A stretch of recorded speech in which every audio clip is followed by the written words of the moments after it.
Hey there, subscribe to my channel, and also press this bell icon so you never miss any new updates, cause whenever we upload new video you will get a notification on your phone. The test is in 4 parts, Part 1, Part 2, Part 3, and Part 4. Now look at Part 1. Part 1. You will hear a conversation between two students about buying a used car. First, you have some time to look at questions 1 to 6.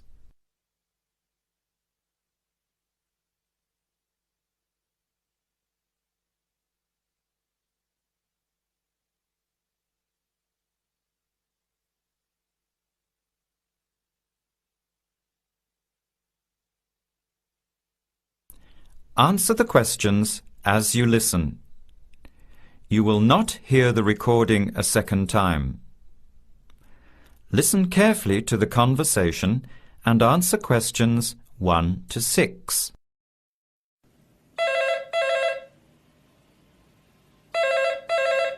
Hello, Hello, can I speak to Eleanor, please? this is Eleanor speaking. Hi, my name is Jan. I'm calling about the car that was advertised on the notice board in the Student Union building. Is it still for sale? Yes, it is. Your ad says it's a 1985 Celica, in good condition. It's old, but it has been well looked after. My family has had the car for 10 years. I'm just the third owner and my mother had it before me, so we know its history. We've got all the receipts and records. It's had regular maintenance and the brakes were done last year. It runs really well but looks its age. Why are you selling it, by the way? Well, I'm going overseas next month to study. I'll be away for at least 2 years, so I have to sell it. Unfortunately, it's been a good car. You want $1,500, is that right? I was asking $2,000, but since I need to sell it quickly, I've reduced the price. Would you like to come and take it for a drive? I don't live far from the university. Yes, I'd like to have a look. What time would suit you?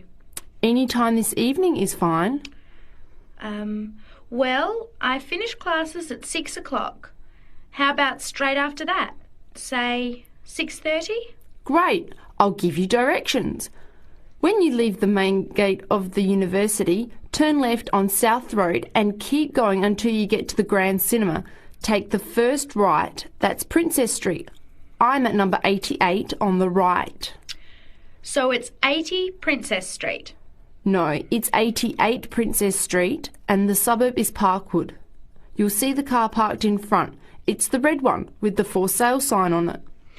Okay, thanks Eleanor. I'll see you later. Bye.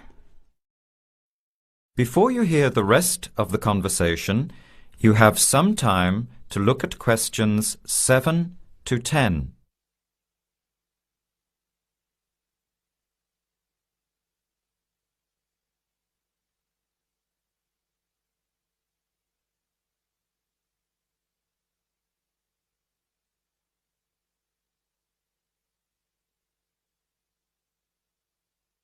Later that day, at the university, Jan meets up with her friend Sam and tells him about the car. Hi Sam. Hey Jan, what's happening? I'm glad I ran into you. I've decided I have to get a car. You're going to buy a car? Do you really need one? I'd probably still be driving, except that my car broke down last year. Instead of getting another one, I just moved closer to the university and went back to riding a bike. Better for the environment, better for my health, and I save a lot of money. Did it really cost that much? Well, when you think of registration, insurance, rising petrol costs, parking plus maintenance and repairs, it adds up. I know it's going to be expensive, but I really need my own transportation. It takes half an hour by bus each way to university as it is. But now I'm working at night in the city. There's no way I want to hang around waiting for a bus late at night, then walk 3 blocks home alone. Hey, I think you've got a point there. So what kind of car are you looking at? It's an 85 Celica, same kind as I used to have. The owner's asking $1,500. That's pretty old. How many kilometres has it done? You know, I forgot to ask. I'll have to check tonight when I go to see it. Would you be able to come with me to have a look? At about 6:30? Sure, I'll come, but I don't know a lot about cars. I do know one thing, though. I wouldn't buy an old car without having a mechanic look at it first. That's a good idea. But won't it cost a lot? Not really. You can get a check done through the Automobile Association for $80, and it comes with a report on the condition of the car. It can save you a lot of money in the long run. I'll keep that in mind. So we have to get to Parkwood at 6:30. Do you want to take the bus? It goes straight down South Road every 15 minutes. Or maybe we could walk. I don't think it's that far. Actually, I could borrow my roommate's motorbike for an hour or so. He's working all evening in the library. Do you think he'd mind? No way. He owes me a favour or two. Okay, great. See you at 6, outside the student centre. That is the end of part 1. You now have half a minute to check your answers.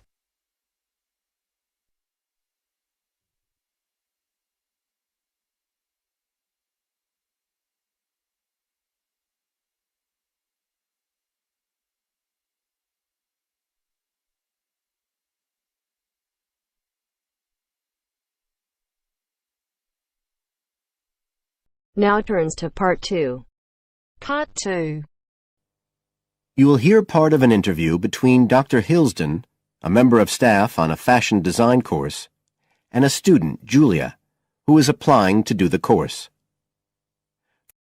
First, look at questions 11 to 13.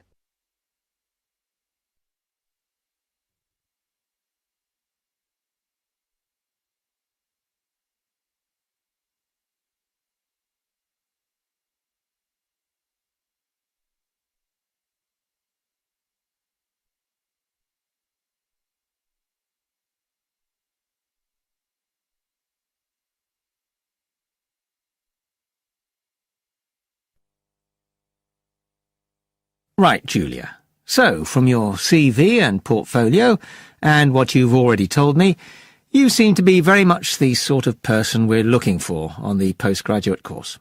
So tell me, you finished your fashion design course in London 4 years ago. Did you think of carrying straight on and doing a higher degree at the time? Yes, but there were financial pressures. So I ended up working in the retail industry, as you can see from my CV.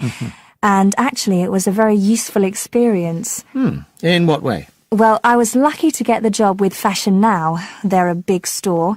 And one of my priorities was to get as much experience as possible in different areas. So that was good because I had the chance to work in lots of different departments. And having direct contact with the customers meant I was able to see how they reacted to innovation, to new fashion ideas. Because with Fashion Now, a designer might show something in New York or Milan, and there'll be something similar in the shop within weeks. So that was probably the most useful thing for me. Right. And so what's made you decide to do a postgraduate course now? Well, while I enjoyed working at Fashion Now, and I learned a lot there, I felt, well, the way forward would have been to develop my managerial skills, rather than my skills in fashion design, and I'm not sure that's what I want to do. Yes. When I was doing my degree in London, I'd been interested in women's wear, but I know that there's been a lot of work done in areas like new fabric construction. And though I'm not intending to go too deeply into the technology, I'd be very interested in looking at how new fabrics could be used in children's wear. So I'd like the chance to pursue that line. Yes, good. And are you at all concerned about what it's going to be like coming back into an academic context after being away from it for several years? No, I'm looking forward to it. But I'm basically more interested in the application than the theory. Or at least that's what I've found so far, and I'm hoping the course will give me the contacts and skills I need eventually to set up my own enterprise. I'm particularly interested by the overseas links that the department has.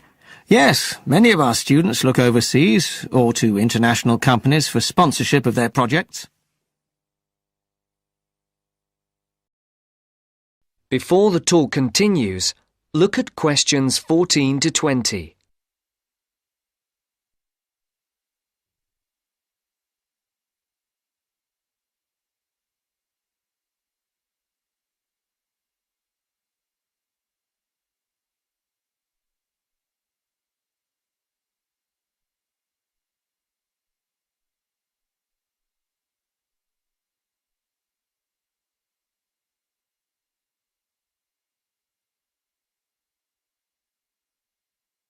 As you listen to the second part of the talk, answer the questions.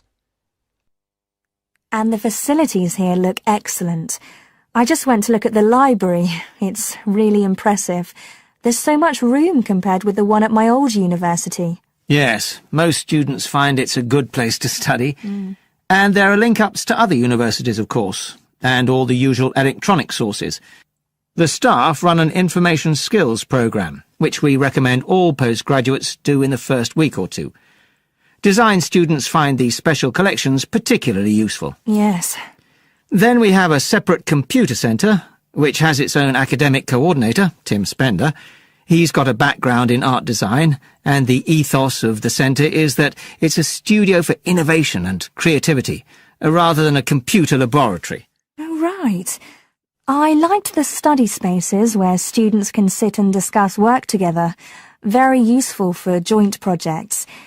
We always had to do that sort of thing in the cafeteria when I was an undergraduate.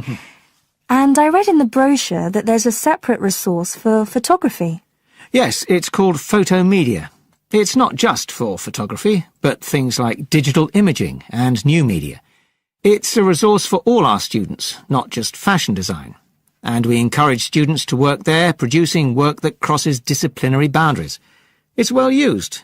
In fact, it's doubled in size since it was set up 3 years ago. And we also have an offshoot from that, which is called time-based media.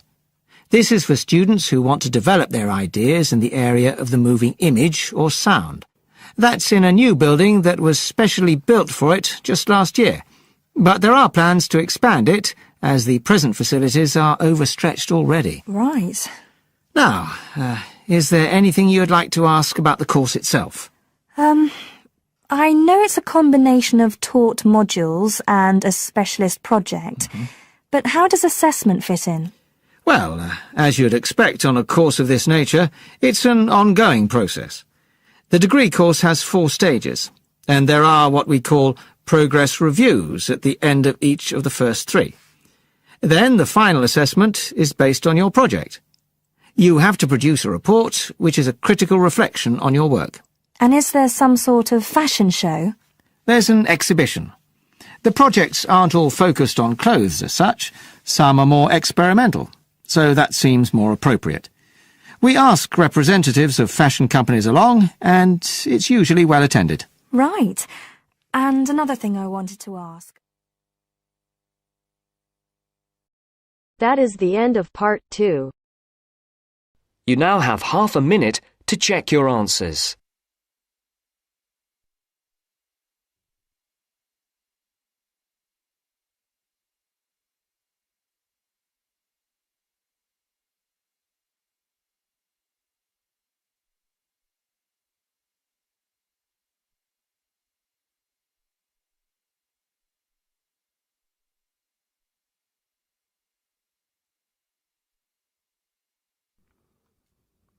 Now turn to Section 3.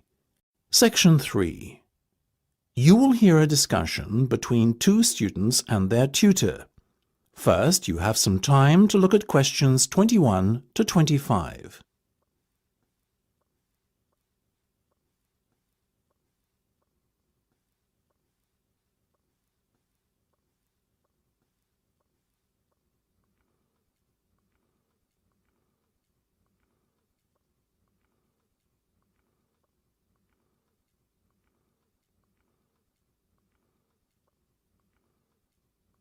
Now listen carefully and answer questions 21 to 25. Okay, guys. First off, well done. That was a very good presentation yesterday. Now I'm just going to ask you questions about it before I give you my feedback. That okay? Sure. Of course. Right. Well, in that case, tell me, Niall, why did you choose to talk about Rafael Nadal? To tell you the truth, I didn't. I think I'd better let Sheena handle this one. Sheena? Yes, it was my decision to pick Nadal. Now, that might be a strange choice for a presentation entitled Someone Who Inspired Me to Study Psychology, but... Yes, but I was going to say, it does seem rather an odd choice. Was it simply down to the fact that he's a sporting hero of yours and so a role model? You talk about him a lot, Sheena, so this much is clear. It's true. Nadal is someone I look up to, but my reasons for choosing him were totally professional. You see, I doubt perhaps in the history of tennis that there was ever a better match player than him, and that got me thinking, what is the secret to his success? How does he control his nerves so splendidly? The more we started to look into his background, the more I realised Sheena was right. Nadal was a perfect candidate for this study. He is, on so many levels, a very well-balanced character, and it was fascinating to gain an insight into the mind of this great champion over the last few weeks. I'll admit that I was at first somewhat unsure about whether or not I should back Sheena on this one, but it didn't take long for our research to put us at ease. So, while most of the students were researching Freud and other visionaries in the field of psychology and psychoanalysis, you were looking into a present-day sports star? Does that not strike you as a little odd? Of course, we knew it was a risk. After all, there was a danger that no one, least of all you, would take us seriously when we stood up on stage and started our presentation. That said, I think it is in the spirit of psychology to be inquisitive and adventurous and not just stick to the conventional. Otherwise, how would the field have come so far, as it has done already? Well, I must say, your risk certainly paid off. Yours was, without a shadow of a doubt, the most interesting and original presentation I saw. And judging by the reactions of the other students, I would have to say that everyone else was equally impressed. Thank you. I'm so glad you think so. Yes, but notwithstanding your excellent presentation content, we must remember that the marks for this project are awarded based on a number of criteria, and we'll examine those in a few minutes. But first, another question. Where did you find your sources? Well, and I don't quite know how we managed it, but we were able to secure a face-to-face interview with Nadal while he was over here for the Wimbledon Tennis Championship, so we weren't reliant on newspaper articles and interviews or any other forms of secondary sources. We did, however, find the library's sports archive an invaluable backup aid to help us fill in the gaps and piece together our interpretation of what makes Nadal such a mentally strong champion. Before you hear the rest of the discussion, you have some time to look at questions 26 to 30.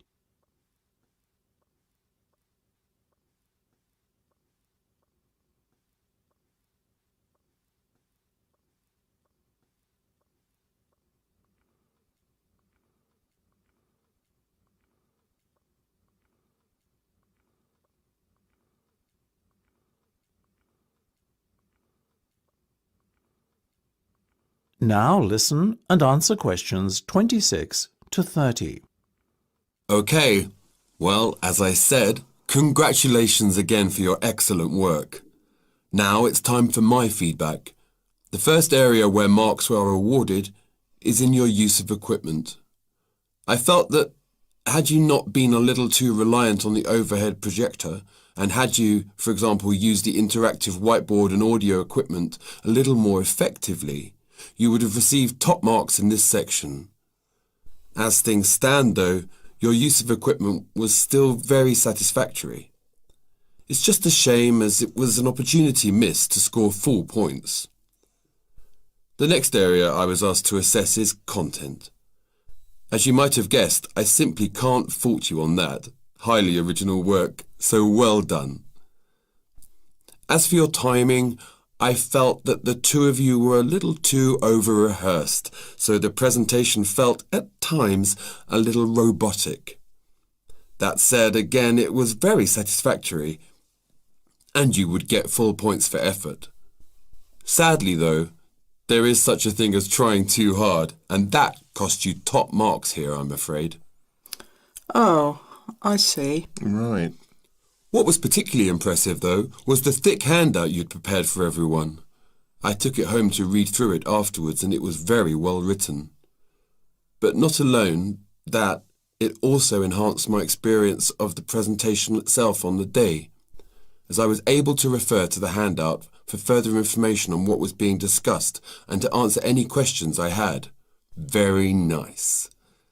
As for your level of interaction, well, you had so much that you were intent on packing into your 20-minute time slot that sadly you run out of time at the end, which left no room whatsoever for interaction and no one had the chance to ask you any questions. You've probably guessed, therefore, that you did worse than average in this department, and unfortunately, your score will have to reflect this. Oh my goodness, everything sounded so positive at the start. That is a big disappointment. We worked so hard. Now, don't be so quick to get deflated.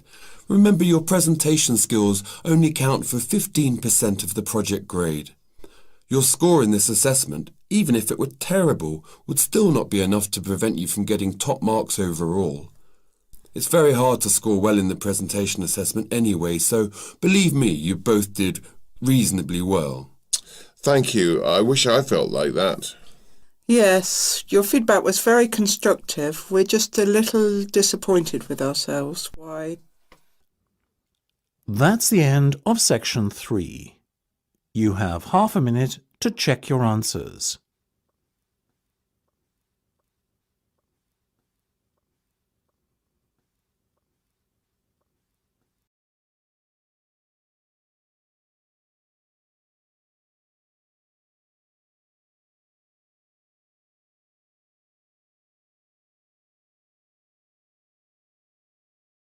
Black bear.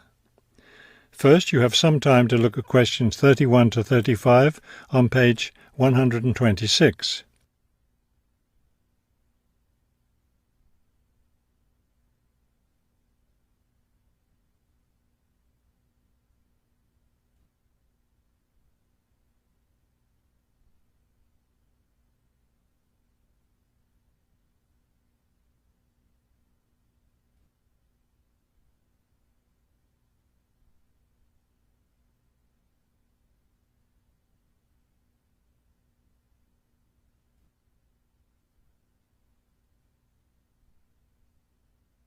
Now listen carefully and answer questions 31 to 35. The black bear, or Ursus americanus, has a wide range inhabiting forested areas of North America, including Canada, the United States, and parts of northern Mexico. Black bears are omnivores, getting their nutrition from a wide variety of plants and animals. The particular foods any one bear eats depends on what's available in the area where that bear lives, as well as on the season of the year. Generally speaking, plant foods make up 90% of the bear's diet. The rest of its meals consist of animal foods, such as insects and fish. Bears have a relatively long gestation period. Mating takes place in the spring or early summer, but bear cubs aren't born until the following winter. Usually, 2 cubs are born at a time, although some litters may have as many as 5 cubs. Bear cubs are dependent on their mother and may stay with her for close to 2 years. Wild black bears can live as long as 25 years. They've lived for as long as 30 years or more in captivity. Before you hear the rest of the talk, you have some time to look at questions 36 to 40 on page 126.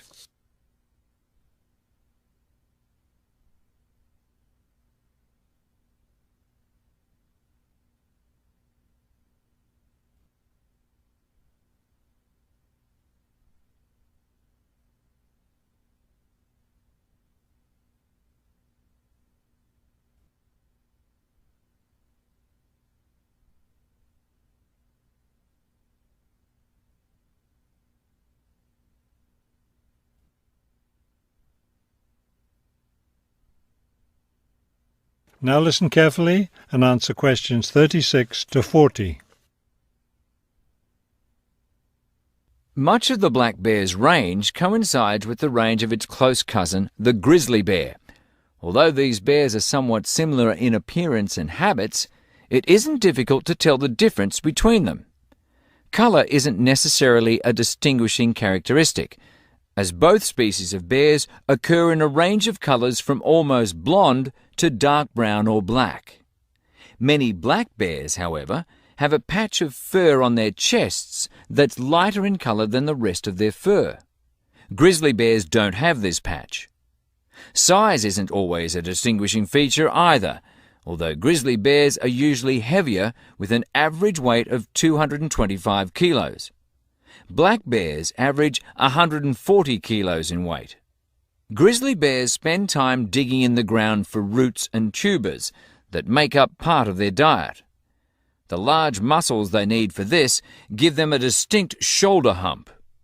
This hump is absent in black bears, which don't do the same kind of digging. The shape of the face and ears is also different in each species of bear. Grizzly bears have a depression between the eyes and nose, and short, round ears. Black bears, on the other hand, have a straighter profile and longer, more pointed ears. Grizzly bears are known for their fearsome, long, sharp claws. Black bears have shorter claws, which are better suited for climbing trees. That is the end of section 4. You now have half a minute to check your answers.